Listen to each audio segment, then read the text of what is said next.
Olá, meu amigo, minha amiga, seja muito bem-vindo, bem-vinda ao canal Seja Comunicação e Consultoria.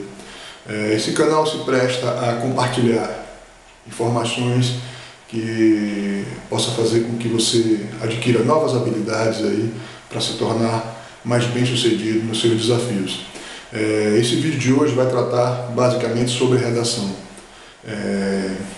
Eu, desde menino, escrevo. Durante toda a minha vida tenho lidado com o desafio de escrever redações, sejam na forma de poesias ou letras de música, ou na forma de textos dissertativos ou narrativos.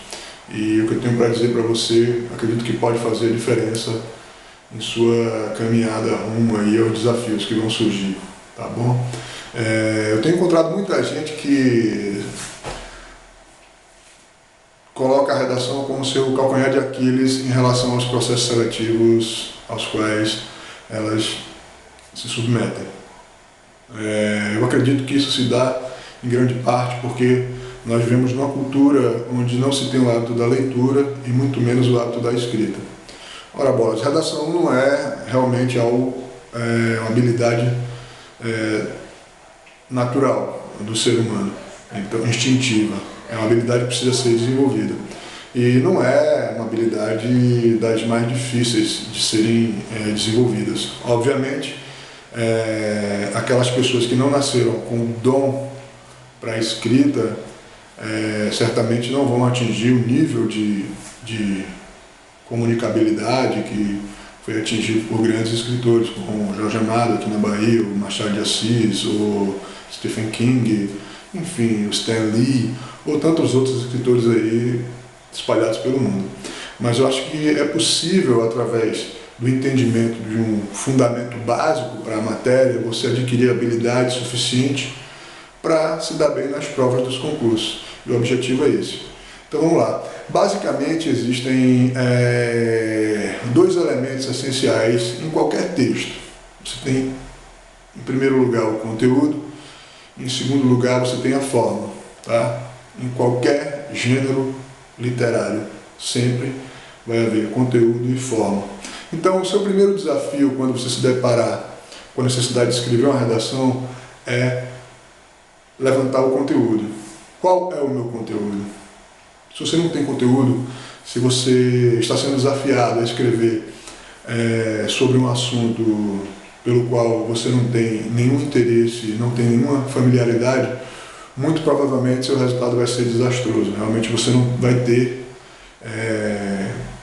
como iniciar. Então, em relação ao conteúdo, eu sugiro que você procure ler bastante, se inteirar das novidades, prestar atenção no que a mídia coloca, enfim.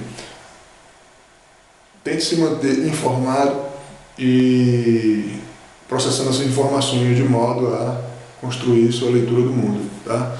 E em relação à forma, vamos dizer que quando você já tem o conteúdo elaborado, colocado, você só precisa agora definir de que maneira você vai organizar esse conteúdo dentro da forma. E a forma, ela se resume a introdução, desenvolvimento e conclusão. Geralmente, esses textos que são demandados em concursos e afins são textos onde você já começa a escrever sabendo o que é que você vai dizer na introdução, o que é que você vai dizer no desenvolvimento e como você vai finalizar esse texto. Eu, quando estou escrevendo contos narrativos longos, às vezes eu me permito começar a escrever sem saber como vai terminar, mas isso não é o caso. Geralmente, quando você vai escrever para concursos, é isso que eu já falei. Você já tem um conteúdo pré-definido, você só vai organizar, tá? Então, assim, num primeiro momento, o que é necessário para que você consiga se dar bem em redação é você aprender a organizar esse conteúdo. Esse conteúdo ele é organizado em frases. A frase é o elemento essencial da nossa comunicação, da redação, e elas se organizam formando parágrafos. E um conjunto de parágrafos é um texto. Então, assim, você precisa entender basicamente como formular boas frases, né? Estudar os elementos essenciais das frases. Depois disso, definir quais as informações que vão ser colocadas em cada parte da redação, como eu já disse aqui antes, introdução, desenvolvimento e conclusão, e depois que você definir, partir para a ação. Então, assim, se torna muito fácil depois que você realmente passa a dominar essas habilidades que eu passei aqui. Só que não são habilidades que são dominadas tão simplesmente por você tomar uma aula e a partir disso querer estar pronto para executar, não. Você aprende a escrever bem à medida em que você lê e à medida em que você escreve, mas essencialmente para dar um norte para essa tua necessidade de se tornar hábil para escrever, é isso basicamente que você precisa entender. Conteúdo e forma. Com essa junção desses dois elementos, você vai conseguir fazer qualquer redação, ok? Fica ligado no canal, se curtiu, dá um like aí e fica atento, que em breve eu vou estar postando outros vídeos falando sobre outras coisas mais específicas dentro desse contexto da produção textual, ok? Obrigado pela audiência aí, um abraço.